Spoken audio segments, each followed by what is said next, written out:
Hello, my wonderful listeners. Welcome back to episode 104. This is part 2 of a conversation that refuses to play it safe. Today, Preston and I are taking it even further, ripping off the labels, challenging the old systems, and dreaming out loud about what language education could and should be. If you thought part 1 was real, hey, wait there, you haven't heard anything yet. Preston's raw honesty, his fierce love for true learning, and his bold vision for change, it's all here, and it's on fire. This isn't just another chat, it's a call to rethink, to reimagine, to break the mold for good. So buckle up, and this conversation is going to light something inside you. And without further ado, I bring to you part 2 of Breaking the Mold. A conversation with Preston on teaching and learning languages in China. Let's tear down walls and build something better together. So grab your cup of coffee or your favorite drink. Get yourself comfortable and let's get started.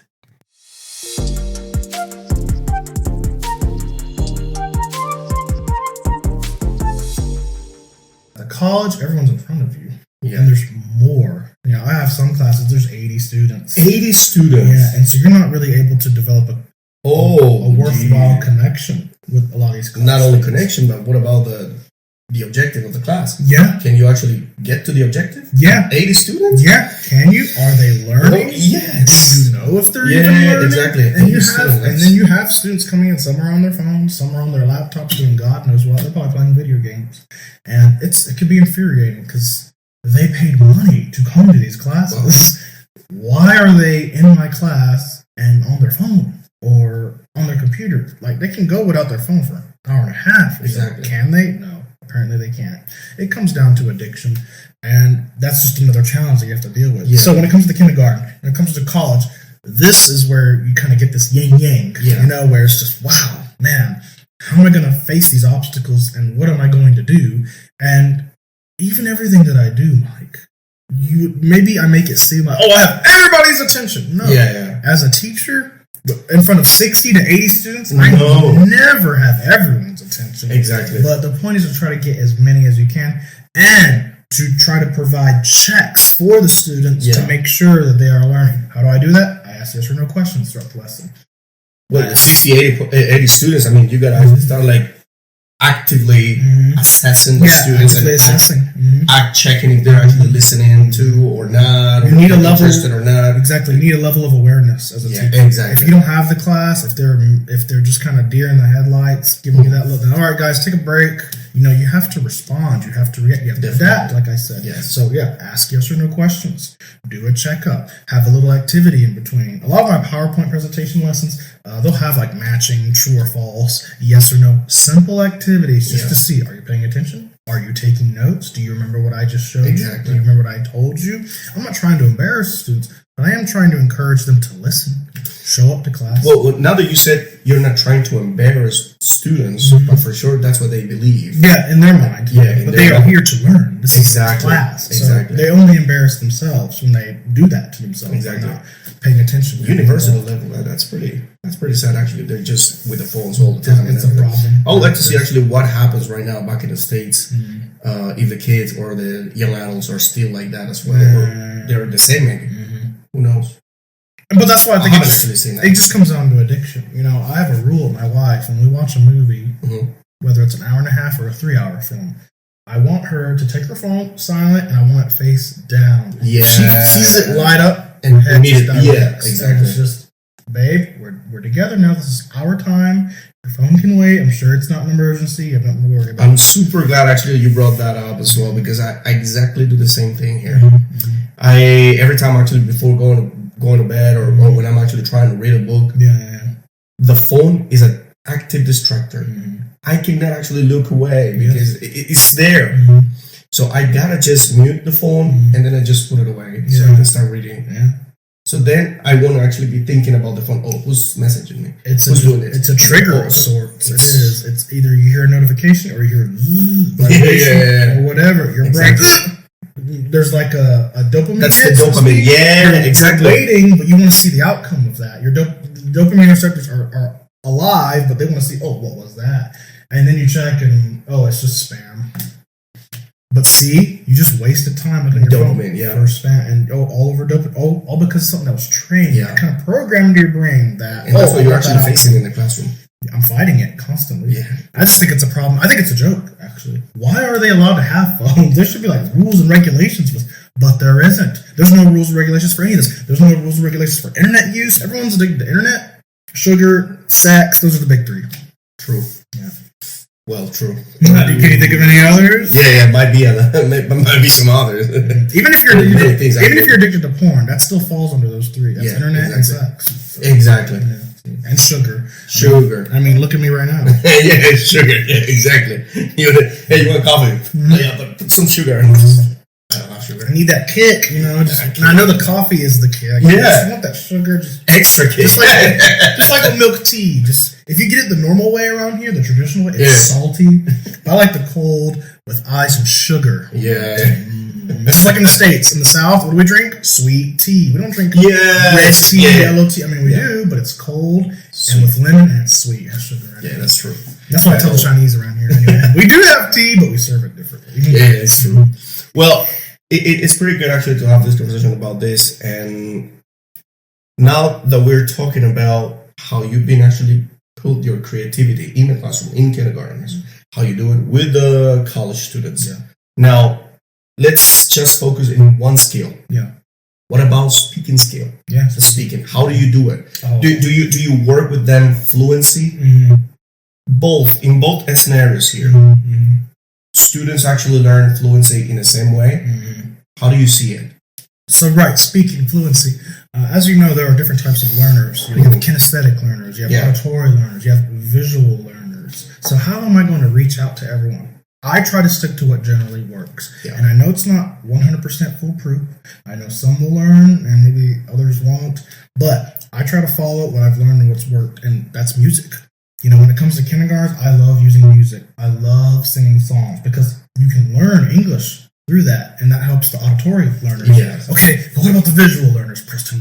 What do you do about them? How do you help with their fluency? Well, they're kids, they're kindergartens. We go to videos, all right? Exactly. And then we have the kinesthetic learners. What do I do for them? Well, hands-on activities. Yeah, we need hands-on activities. So I use the whiteboard. I draw pictures. I play songs in between. I show them a video. Then we go to the book to accentuate that. Now, kids should be speaking. That's the number one important aspect of learning here in China is they don't really care so much if they're writing, reading. Number one is speaking. That's the outcome. That's the most clear result to the parents, too. If they see their kids speaking English, they think, good. That's good, yeah. They don't really care if they're reading or writing. It's speaking. Yeah. And you could be the greatest reading teacher, writing teacher, listening teacher. If they're not speaking, you're the worst. That's just how it works. And that might be a human thing, maybe not even necessarily a Chinese thing. So, play songs, play good songs that are easy to learn, interesting, fun, and the kids are speaking. They're speaking the lyrics, but they're speaking English. Exactly. And then it comes to the videos, but that's obviously not enough. I can't just rely on that. We need practical. Use the word pragmatic. I agree. What are some pragmatic ways to develop their fluency? These are babies. They don't even know Chinese that well. How are they supposed to learn English? And naturally here, natively speaking, it's dictation. Yeah, exactly. But with me, it's just introduce English to their everyday environment. Walk in there, greet the students, say hello, say good morning, shake their hand. Over time, while using this routine, create a connection. Yeah, create a connection. Yeah. And don't stand over the students. That was a bad habit I had. I didn't like kneeling down because it hurt. It hurts your legs. And we're not 20 anymore. Yeah, right. I remember my knees would kill me at the end of an Aston class. But develop a connection. Have a steady routine. Have them regularly speaking English. Simple things, greetings, goodbyes, teacher, let me try, little things like that. Because I was worried about this as a kindergarten teacher. I was worried that, how am I going to teach all these kids English? They don't know English. But wait, we have this weapon. It's called context. While they may not know everything I'm saying, They don't need to know everything. They know by where I'm at, where I'm standing, exactly. what I'm doing. That, oh, he's probably saying this. Yeah. That's what happens, you know. Context is everything with the kindergartner. Yeah, that's what we have here. Context. Yes. But that's how I actually use it as well, from context. Not learning by telling them this other word, and this other word. No, it's about context. Yeah. So that's pretty good that you brought it. That's in kindergarten. What about college? So college, as I've said, we don't really have as much of a connection with the students. And this can be worrying. This can be frustrating. At least in the kindergarten, classes were smaller.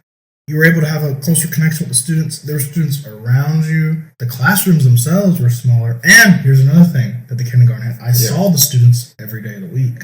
These college students, I see them every other week. Yeah. There's 70, 80 plus in these classrooms.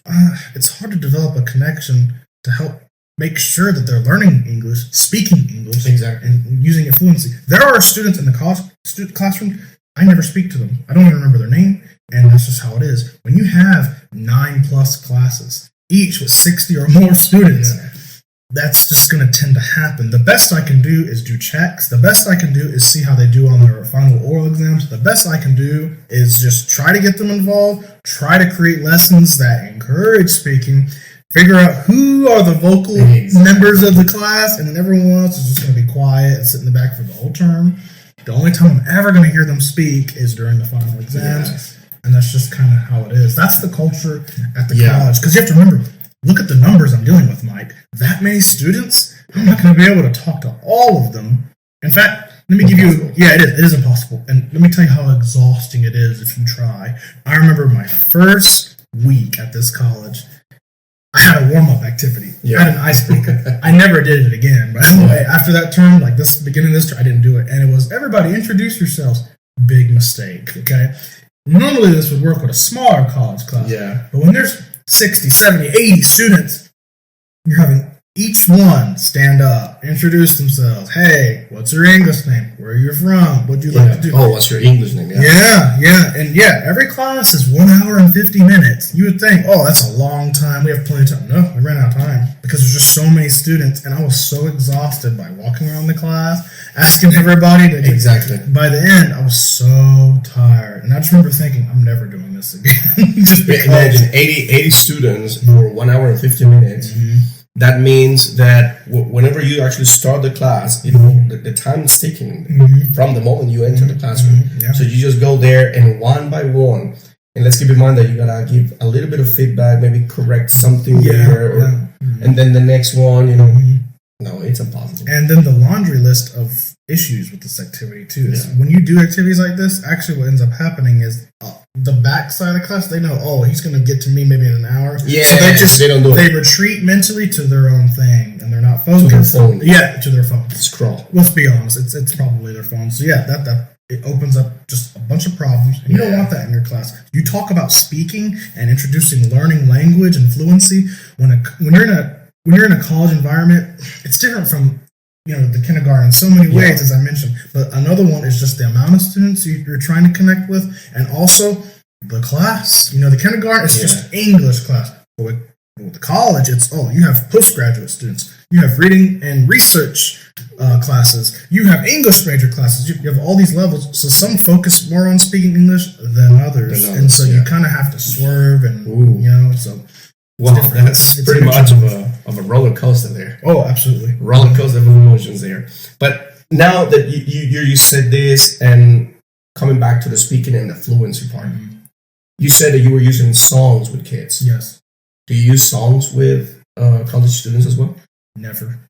Now, the only time I actually play songs or music, first of all, I don't like using videos in college. Do you know why? It goes back to what I said about their phones. This is Gen Z. A lot of my English majors that I had, they're born in 2006. Do you know what that means? They were born in an era of smartphones. Yeah. The following year, the iPhone came out from Apple. And they grew up in a world of screens. So the moment I show them a video, even if it's educational, they're going to zone out. When that video is longer than 10 seconds, remember, a lot of them watch TikTok every day. Yes. If it's longer than 10 seconds, you have lost your students. The minute that video goes past 10 seconds, they think it's long. To their brains, I don't want to watch this. I'm going to do something else. I'm not going to watch this. Even if I tell them it's important, even if I tell them, it's for they don't care. Their brains have been trained to just, I can't watch this video. It's too long, teacher. Even if a video is 2 minutes, that's long. Yeah.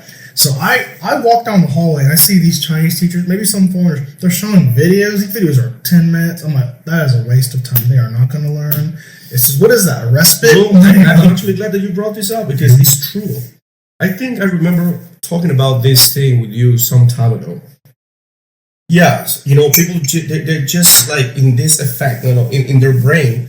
Now they believe the video needs to be like shorter than 30 seconds. Yeah. And that's a video. Yeah, that's a video. So they don't want to actually cross that part to 1 minute. They're doom scrolling a lot of these students. Yeah. And that's not good for your attention span. It's not good for your brain.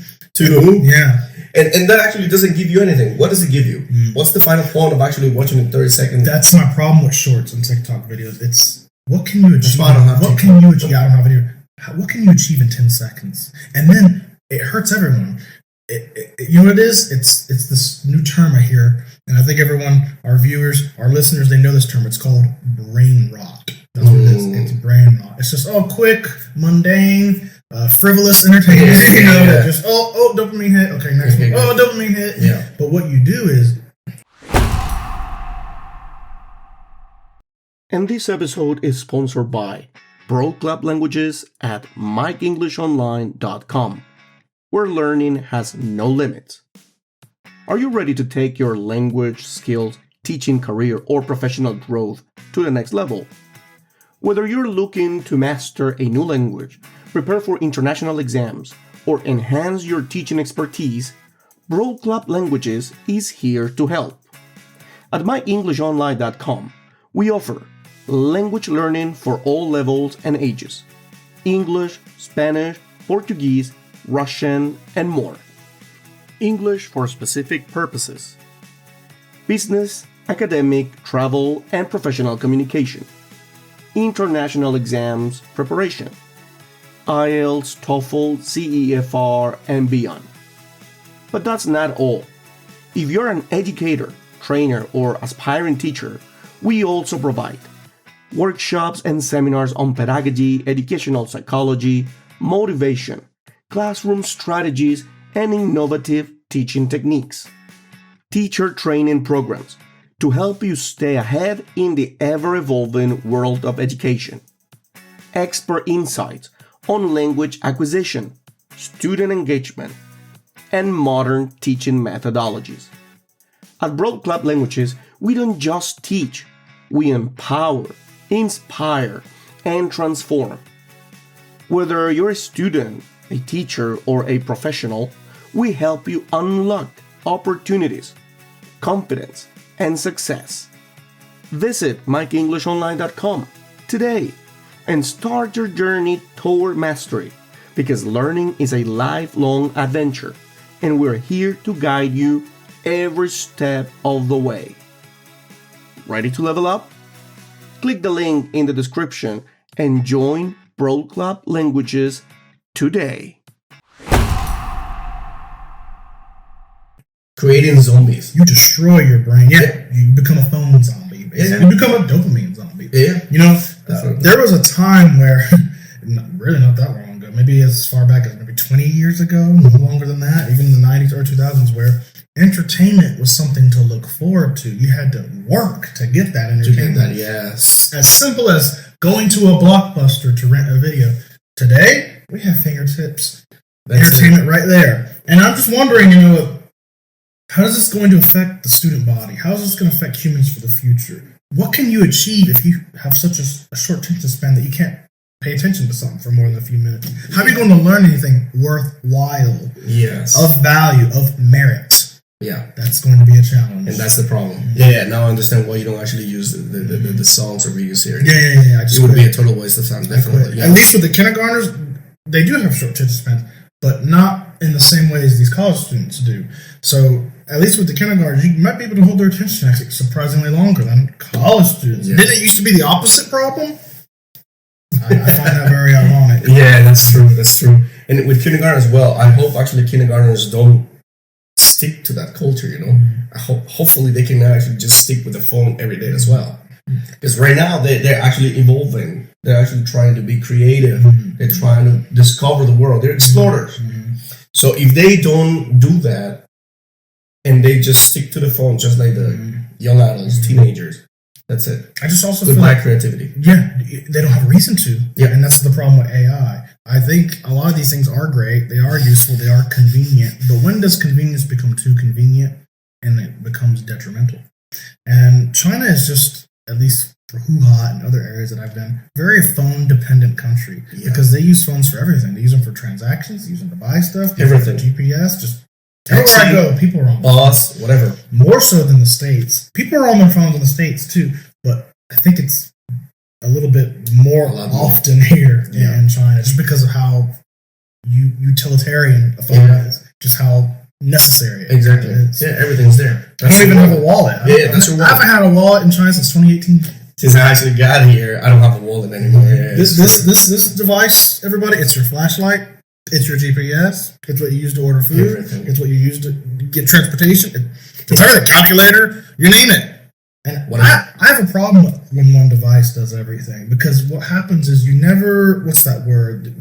They used a word. I think it's called threshold or liminal spaces. We're kind of stuck with one device because it could do everything. Yeah. Remember 20, 30 years ago, if I wanted to watch a movie, I go in this room. I go through. Yeah, exactly. If I want to figure out how to get somewhere, I get a map. I can go. Everything had a use, but when we just have this one device, it removes everything. It removes us from all these different places. So our brain doesn't feel like it's going through anything. Exactly. And therefore, people feel a little more depressed now. They feel tired. They feel. You ever wake up and just feel like shit? You know that feeling? That's what happens when you spend too much time doing one thing. Exactly. It's like that. And I think that's the problem with our phones being so useful, so convenient that it's making life feel mundane, so to speak. And now that you brought actually also AI, I've been talking with all the colleagues about AI as well.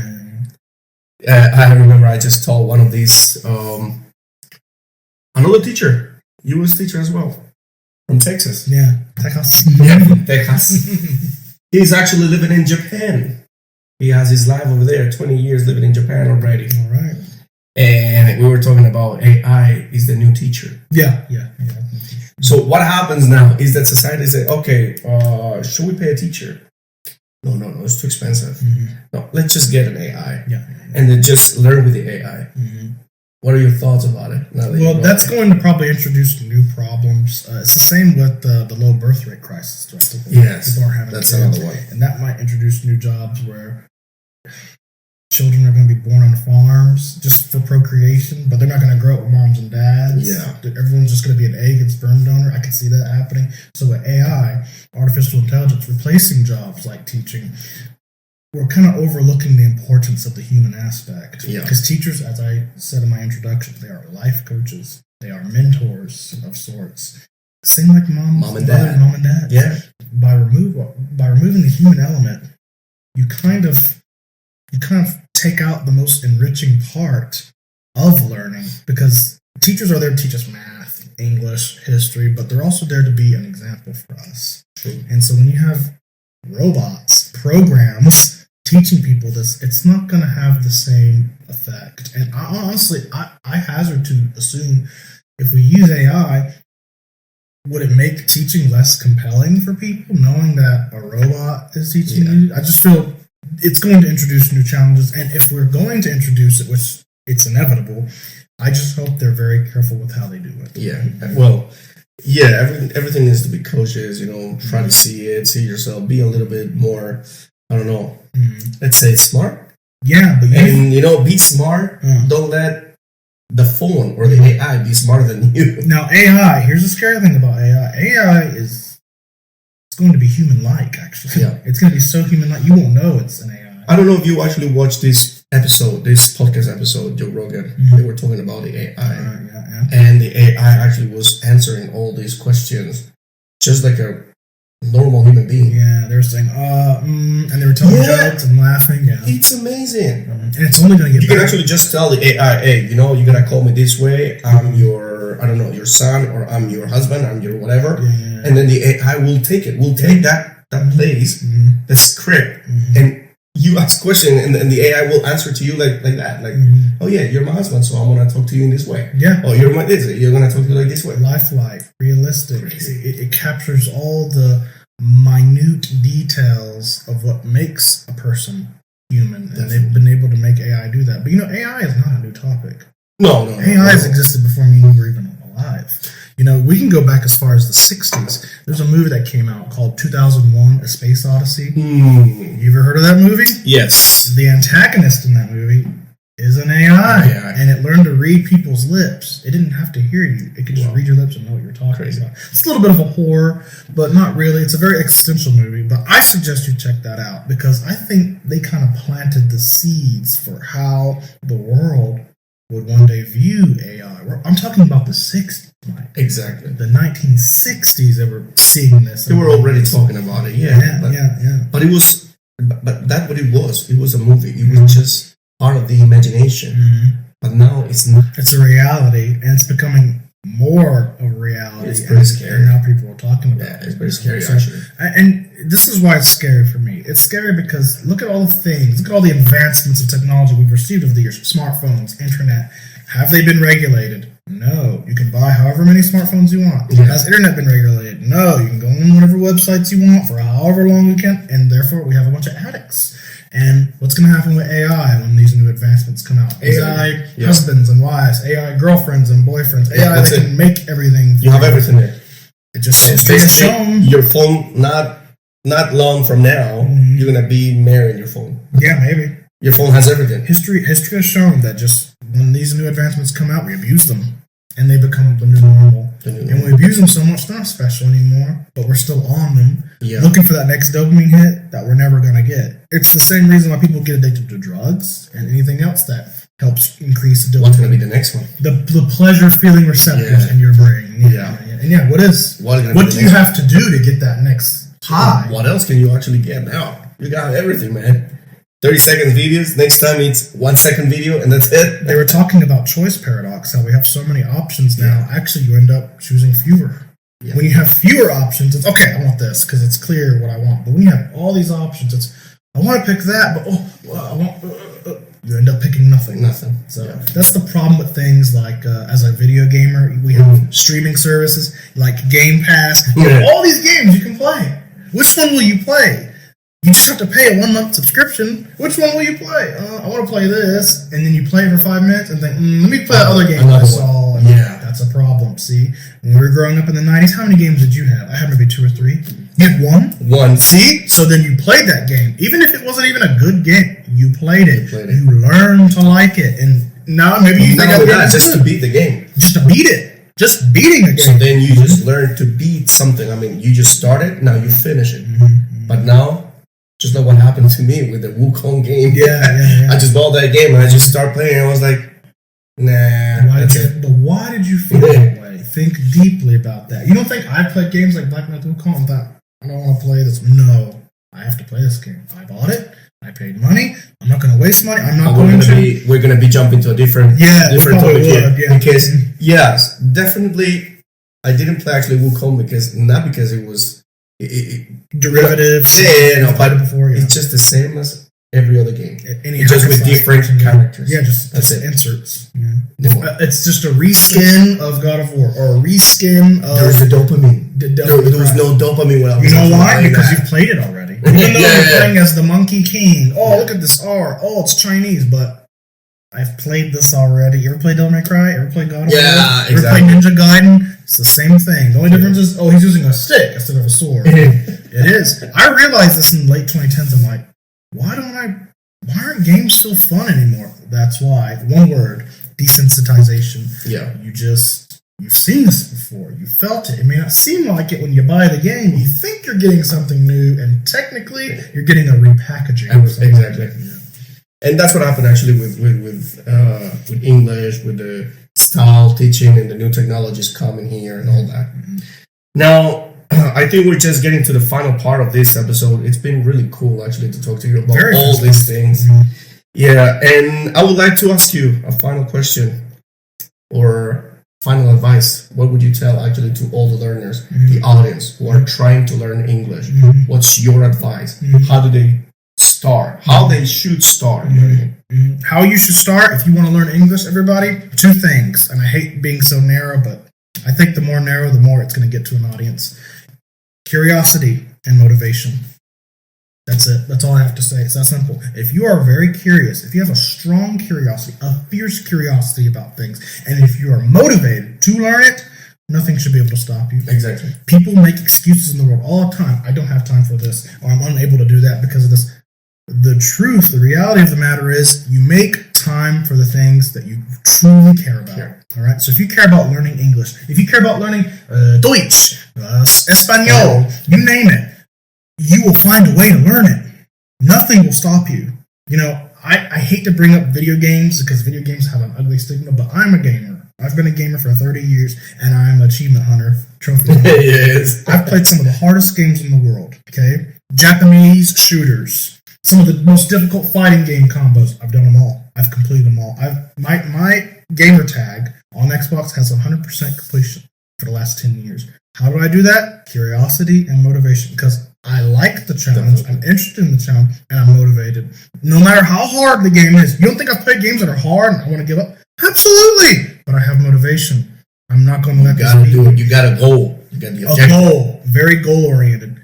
And that's the next word. Yeah. Make sure you have the curiosity, you have the motivation to learn a new language, and it's goal-oriented. And what I mean by goal-oriented is set benchmarks. Say, all right, I want to learn this much by this point. I want to be able to speak this much by this point, and so on and so forth. If you truly care, if you are truly motivated and hungry for that knowledge, you will get it. But if not, then your heart's not in it. And I just think outside of that, it's pretty much an excuse. If you really want something in this life, you go get it. Definitely. That's a really good one there. That's a really good one. Yeah, this is actually for all learners. Because this is not about only learning English, but learning languages. Yeah. All languages, whatever language that you want to learn. And that advice goes exactly to that point. Yeah, I could have broken out. Yeah, any language. I could have broken that into a rant and said that, read a lot of books, make foreigner friends, get a job in a foreign country. I'm sure those things can work, but they don't matter if you're not hungry for it and you're not motivated to do it. All right, and I just think I saved a lot of steps by just saying that. Yeah, actually, yes. You need to have actually 2 things. Actually, just what you say, just 2 things. Motivation is one of them. Yeah, if you're not motivated to do it, then you don't do it. That's it. Well, thank you very much, Preston, for being here. It's my pleasure. This is it really was a cool conversation. You always bring in pretty cool topics. Yeah, I feel I do. That's why I'm here, guys. He knows I'm the real deal. So he's like, I gotta get him on the show. Definitely. It's been a lot different from all the interviews that I've actually had or all the conversations that I actually had. What has been the experience with other people? Well, it's been really cool, very interesting because every teacher has their own experience. Yeah. And they see teaching in a different way. So this is not about me talking only, but it's overall me learning. Yeah. And I've been learning a little bit of everything throughout this time, throughout these 100 episodes with all the teachers, and now with you, because you are a pretty knowledgeable person. And I'm saying it, and that brings a lot, not only to me, but now we can share it to a bigger audience. Yeah. So pretty cool. Thank you very much, Preston. Well, it's a pleasure. I enjoyed this. The doors of this house are always open for you, man. Yeah, and I'll be willing to come anytime. Okay, man. Thank you, man. Yeah, anytime.